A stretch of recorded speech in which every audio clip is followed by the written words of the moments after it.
Hello बच्चों, आइए प्रश्न को पढ़ते हैं। हमारा प्रश्न है, दो तार एक ही धातु के तथा एक ही अनुप्रस्थ क्षेत्रफल के हैं, परंतु उनकी लंबाइयों में 2:1 का अनुपात है। उनके सिरों के बीच एक समान विभवांतर स्थापित करने पर उनमें प्रवाहित धाराओं का अनुपात ज्ञात कीजिए। तो आइए सबसे पहले इस प्रश्न की मुख्य अवधारणा को समझते हैं।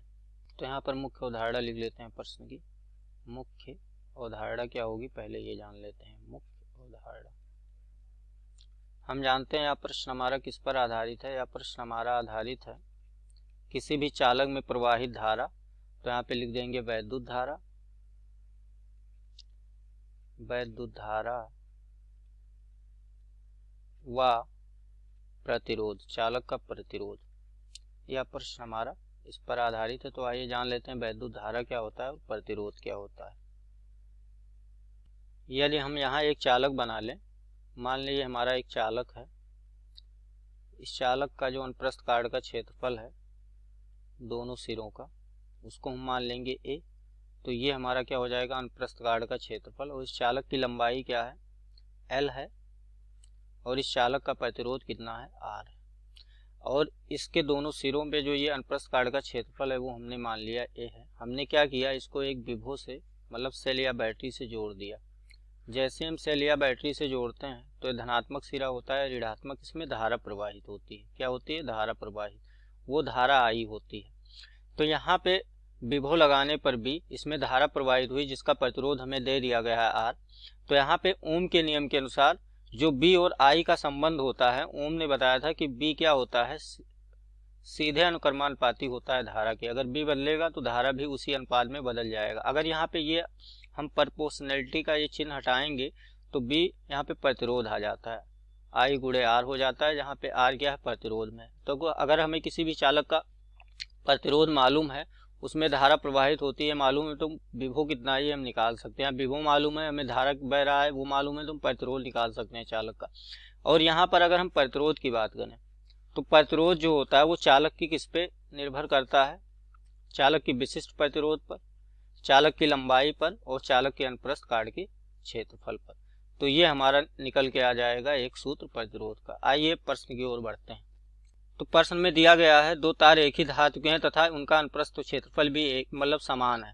तो एक ही धातु के हैं मतलब उनकी विशिष्ट प्रतिरोध होगा वो भी समान होगा, उनके अनुप्रस्थ मतलब मोटाई भी उनकी क्या होगी, समान होगी, लेकिन लंबाई अलग अलग होगी। तो आइए हम बना लेते हैं। तो यहाँ पे मान लेंगे एक चालक हमारा ये हो गया, एक चालक ये हो गया, ये उसका अनुप्रस्थ काट का क्षेत्रफल। दूसरा यही तार है, उसी धातु का तार है लेकिन उसकी लंबाई अलग है, उसकी लंबाई हम थोड़ा कम कर देंगे। ये हो गया, अनुप्रस्थ काट का क्षेत्रफल भी समान है। और इसकी लंबाई अगर हम L1 ले लेंगे, इसकी लंबाई क्या ले लेंगे, L2। तो इसका प्रतिरोध हम क्या ले लेंगे, R1, क्योंकि प्रतिरोध किसके, सीधे अनुक्रमानुपाती है। और इसका प्रतिरोध R2 सीधे अनुक्रमानुपाती है लंबाई के। तो जब लंबाई बदलेगी तो प्रतिरोध भी बदलेगा। अब क्या किया गया, इन दोनों सिरों को, इसके सिरों को विभव से जोड़ दिया गया। तो यहाँ पे हम लिखेंगे विभव, और विभव समान है दोनों में। जिस सेल से इसको जोड़ा गया विभव भी है, उसी सेल से क्या किया गया, इससे भी जोड़ दिया गया। तो जब दोनों को हमने समान सेल से जोड़ा तो विभव भी क्या होंगे, दोनों में समान होंगे। लेकिन धाराएं अलग अलग बहेंगी क्योंकि प्रतिरोध क्या है, अलग अलग है। तो इसमें धारा मान लेंगे I1 बह रही है, इसमें धारा क्या मान लेंगे, I2 बह रही है। ये हमारा एक परिपथ बन जाएगा जिसमें धारा प्रवाहित होगी। अनुप्रस्थ काट का क्षेत्रफल समान है दोनों में, इसका भी समान है। और इस चालक का जो विशिष्ट प्रतिरोध रो है, अगर इसका जो विशिष्ट प्रतिरोध रो है वो रो ही रहेगा, इसका भी क्या रहेगा, रो, क्योंकि दोनों क्या है, एक ही धातु के बने हैं। आइए और आगे बढ़ते हैं प्रश्न में। तो इस चालक के लिए अगर हम ओम का नियम लगाएंगे तो ओम का नियम हमारा हो जाएगा B बराबर I1 गुणे में क्या हो जाएगा, R1। इस चालक के लिए अगर लगाएंगे B बराबर तो क्या हो जाएगा, I2 गुणे R2। अब यहाँ से हम देख सकते हैं कि B हमारा क्या है, दोनों बराबर हैं। तो हम यहाँ से लिख सकते हैं विभव बराबर है दोनों का, I1 R1 बराबर हो जाएगा I2 R2। तो यहाँ से अगर हम I1 बटे I2 लिखें, क्योंकि हमें धाराओं का अनुपात पूछा है, तो ये हो जाएगा हमारा R2 बटे R1, R2 बटे R1 हो जाएगा। अब R2 का अगर हम यहाँ पे देखिए, अब हम जानते हैं कि जो प्रतिरोध होता है, प्रतिरोध हमारा किसके समान अनुपाती होता है, लंबाई की। तो R2 किसके समानुपाती हो जाएगा 2 के, और जो R1 है वो किसके समानुपाती हो जाएगा L1 की। तो यहाँ R2 और R1 की जगह हम क्या लिख सकते हैं, L2 और L1 लिख सकते हैं। तो यहाँ से लिखेंगे तो I1 बटे I2 बराबर क्या हो जाएगा, यहाँ से अगर देखें तो बराबर हमारा ये आ जाएगा L2 बटे L1।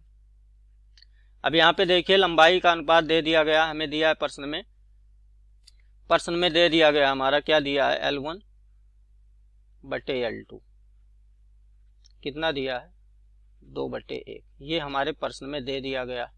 तो यहाँ से अगर हम देखें तो L2 बटे L1 कितना हो जाएगा, वो हो जाएगा 2/1, इसको हम पलट देंगे। तो यहाँ से अगर हम लिखें तो I1 बटे I2 बराबर हो जाएगा 1/2 हो जाएगा, क्योंकि यहाँ पे हमें दिया है L1 बटे L2 बराबर है 2/1 के। तो हम यहाँ से अगर क्या करेंगे L2 बटे L1 करेंगे, इसको पलटेंगे तो ये हो जाएगा 1/2। तो यहाँ से अगर हम लिखें तो जो धाराओं का अनुपात होगा दोनों चालक में I1 अनुपात I2 वो आ जाएगा हमारा 1:2। इस तरह से हमने उनमें प्रवाहित धाराओं का अनुपात भी ज्ञात कर लिया है दोनों चालकों में। अगर उनका प्रतिरोध बदलेगा तो उनके धाराओं के अनुपात में क्या हो जाएगा, परिवर्तन हो जाएगा। तो धाराओं का अनुपात हमने ज्ञात कर लिया है। मैं आशा करता हूँ इस प्रश्न का उत्तर आपको समझ में आया होगा। धन्यवाद।